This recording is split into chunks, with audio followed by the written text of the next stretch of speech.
इतनी डिफ़िकल्ट, इतने terminal stage पे वो पेशेंट आया था कि शायद 2-4 घंटे अगर और डिले हो जाते उसके ट्रीटमेंट में तो उसका बच पाना बहुत मुश्किल था। तो हमने एक स्पॉट डायग्नोसिस बनाया कि ये लुडविग्स एंजाइना है करके। पेशेंट जो प्रेजेंट किया था वो सांस की तकलीफ, मुंह कम खुलना और गले में और जबड़े के नीचे पे सूजन के साथ। तो ये पेशेंट प्रेजेंट किया था सांस की तकलीफ से।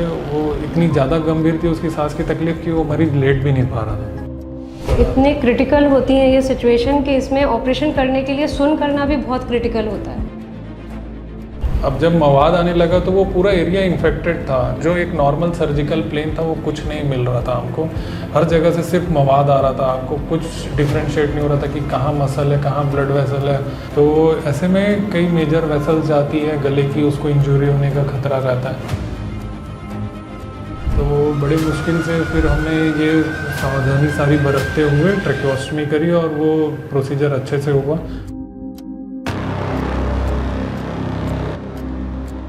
हेलो एंड वेलकम, मैं डॉक्टर आफरीन। आज हम आप लोगों से एक ऐसा केस डिस्कस करने वाले हैं जो बहुत ही क्रिटिकल कंडीशन होती है अगर एक पेशेंट के साथ ऐसी चीज़ हो तो, जिसको हम बोलते हैं लुडविग्स एंजाइना। ये एक इमरजेंसी कंडीशन होती है जहाँ पे सांस की नली पे दबाव पड़ता है किसी भी सूजन के कारण। तो ऐसा एक पेशेंट हमारे पास आया है जिसके गले में काफ़ी सूजन थी और जिसके कारण वो ना बात कर सक रहा था, ना बोल पा रहा था, ना खाना खा पा रहा था, ना पानी पी पा रहा था।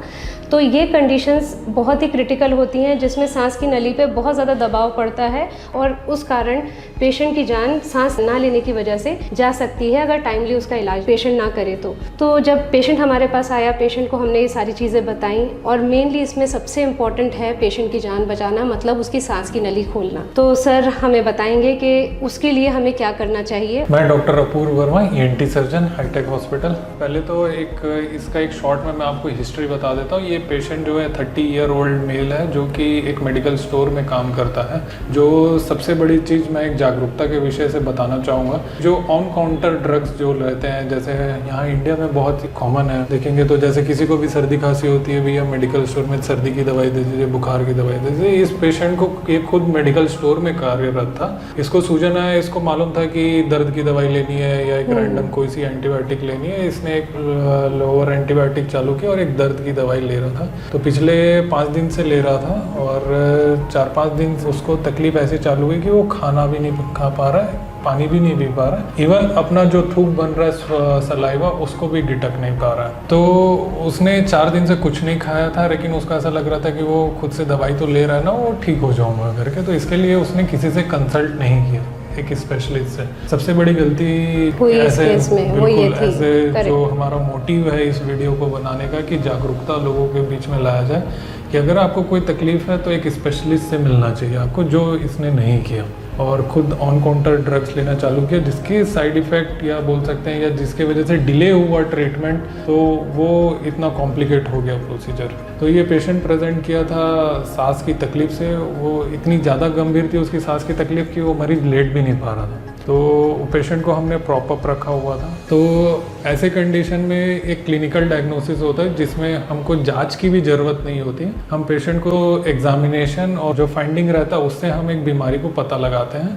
वैसा ही हमने इस कंडीशन में किया। जैसे कि पेशेंट जो प्रेजेंट किया था वो सांस की तकलीफ, मुंह कम खुलना और गले में और यहाँ जबड़े के नीचे पे सूजन के साथ। तो हमने एक स्पॉट डायग्नोसिस बनाया कि ये लुडविग्स एंजाइना है करके। फिर हमने इसमें, क्योंकि पेशेंट लेट नहीं सकता था, तो हमारे पास इन्वेस्टिगेशन करने का कोई स्कोप नहीं था। ना आप इस पेशेंट को आप स्कैन के लिए लेटा सकते हैं, CT स्कैन के लिए, और ना ही USG के लिए वो पेशेंट कोऑपरेट कर रहा था, क्योंकि वो प्रोब लगाने भी नहीं देता था, इतना दर्द था उसको उस जगह पे। तो फिर हमने इमरजेंसी OT प्लान करी। अब इमरजेंसी OT में सबसे बड़ा चैलेंज था कि पेशेंट को बेहोश कैसे किया जाएगा, क्योंकि आपने भी देखा पेशेंट का मुंह खुल नहीं रहा था, पेशेंट के पूरे जबड़े के नीचे स्वेलिंग थी, तो मुंह से ट्यूब डाल नहीं सकते थे। नाक से ब्लाइंडली अगर ट्यूब डालते तो शायद वो पस का पॉकेट फट जाता और पेशेंट को वो मवाद निकल के लंग्स में चले जाता है और निमोनिया का रिस्क करेक्ट। बढ़ा। इतने क्रिटिकल होती हैं ये सिचुएशन कि इसमें ऑपरेशन करने के लिए सुन करना भी बहुत क्रिटिकल होता है कि ऑपरेशन तो प्लान कर लिया, लेकिन ऑपरेशन की अपनी एक लिमिटेशंस हैं, डिफ़िकल्टीज़ हैं कि ऐसे पेशेंट को सुन कैसे करा जाए। बिकॉज जैसे ही सर ने बताया ना, नाक की नली से हम कंफर्टेबली उसको कर सकते हैं, ना मुंह की नली से कर सकते हैं, क्योंकि उसी जगह सारी स्वेलिंग और मवाद जमा हुआ है। तो ऐसी कंडीशन में सबसे सेफ सर क्या रहेगा? ऐसी कंडीशन में सबसे सेफ जो डिफिकल्ट एयरवेज रहते हैं उसमें ट्रैकियोस्टमी होती है। Correct. लेकिन इस पेशेंट में ट्रैकियोस्टमी भी बहुत डिफिकल्ट था। जो सबसे बड़ी डिफिकल्टी आई ट्रैकियोस्टमी में ये कि पेशेंट सीधा लेट नहीं रहा था, आपको थोड़ा सा प्रॉप अप करके सर्जरी करनी थी।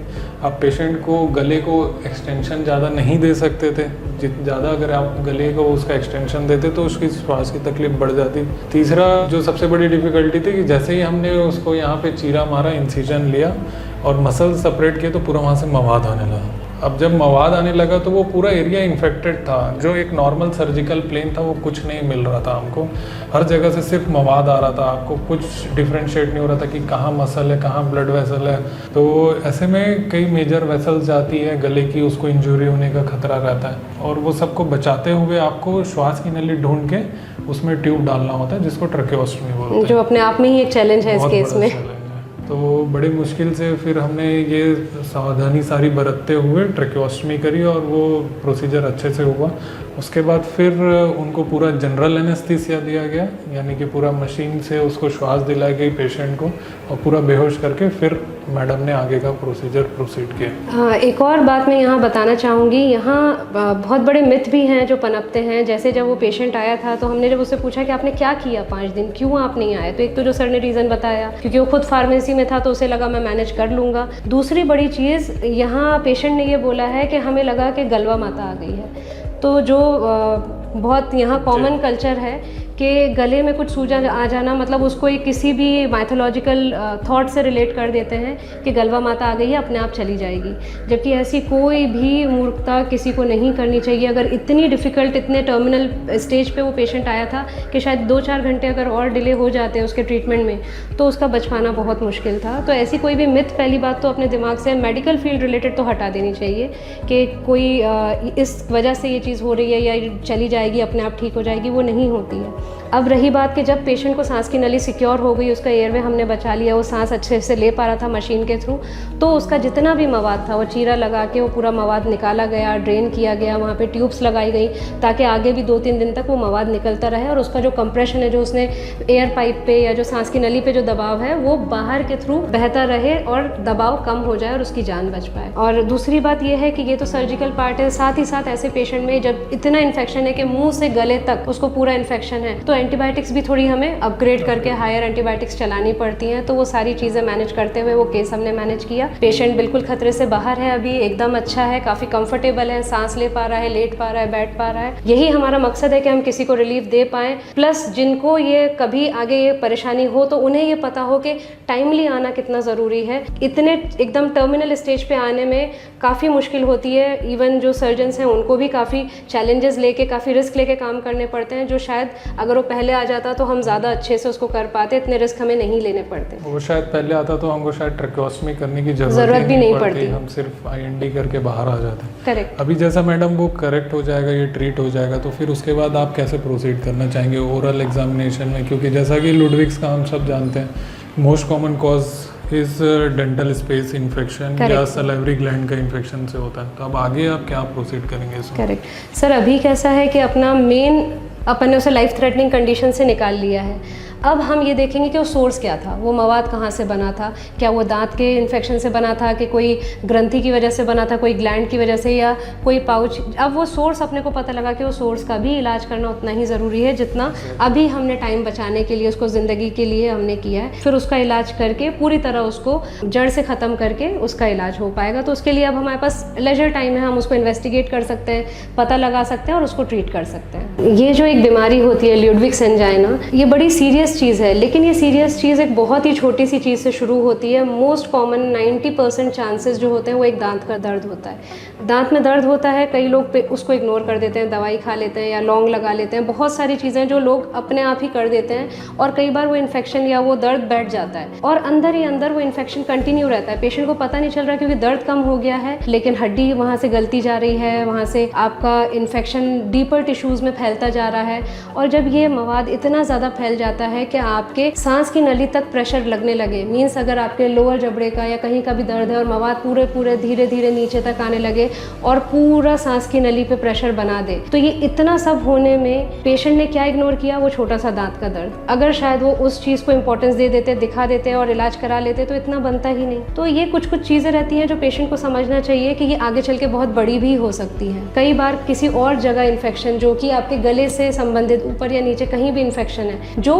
फ्लेयर अप हो जाता है, फैल जाता है, तो इसको हम टाइम रहते समझें, टाइम रहते उसको ट्रीट करा लें तो इतनी बड़ी बीमारी से हम बच सकते हैं। और इसके लक्षण कैसे होते हैं कि जब प्रेशर बनना शुरू होता है तो ऑब्वियस सी बात है, एक तो सूजन आती है तो लोग और बाम लगा लेते हैं, गर्म सिकाई कर लेते हैं, ये सबसे बड़ी गलती है। आपको जब भी कभी फेस पे सूजन आनी शुरू हो, कुछ मवाद आना शुरू हो, आपको बाम लगाना या गर्म सिकाई नहीं करनी है, वो उस चीज़ को और डबल स्पीड से फैला देंगी। तो वो चीज़ एक तो आपने नहीं करना है। दूसरी बात, वहाँ चमड़ी लाल दिखने लगती है, आपका टेम्परेचर वहाँ थोड़ा बढ़ने लगता है, ऐसा गर्म लगने लगता है वो हिस्सा, पेशेंट को बुखार आता है और भी बहुत सारी चीज़ें हैं जो पेशेंट को होती हैं या हो सकती हैं। तो ये सारे इन्फेक्शन के साइन सिम्टम्स रहते हैं। ऐसा कुछ भी कभी आपको अनुभव हो तो बिल्कुल ना हिचकिचाएं एक राय लेने के लिए। इसमें एक पॉइंट मैं ये भी जोड़ना चाहूँगा कि कई पेशेंट में देखने को मिलता है कि मुंह खुलना कम हो जाता है, जो कि बहुत बड़ा फैक्टर होता है क्योंकि यह सारी जबड़े की मसल्स इन्वॉल्व हो जाती है तो माउथ ओपनिंग रेस्ट्रिक्ट हो जाती है, तो जिसकी वजह से उनको खाने, चबाने, निगलने में दिक्कतें आ जाती हैं। और जब चरम सीमा पे चला जाता है तो जैसे हमने बताया इस पेशेंट के साथ हुआ, तो ना तो आप बात कर पाते हैं, ना पानी पी सकता है, ना खाना खा सकता है इंसान, ना सांस ले सकता है ढंग से। वो आगे की तरफ झुक के बैठेगा क्योंकि जैसे ही वो पीछे होगा उसका दबाव और ज़्यादा रहेगा। तो जैसे ही इस पेशेंट में भी वो पूरे समय सिर्फ आगे झुका हुआ था, वो पीछे जा ही नहीं पा रहा था क्योंकि वो पीछे जाता था तो उसकी सांस की नली चोक होने लगती थी।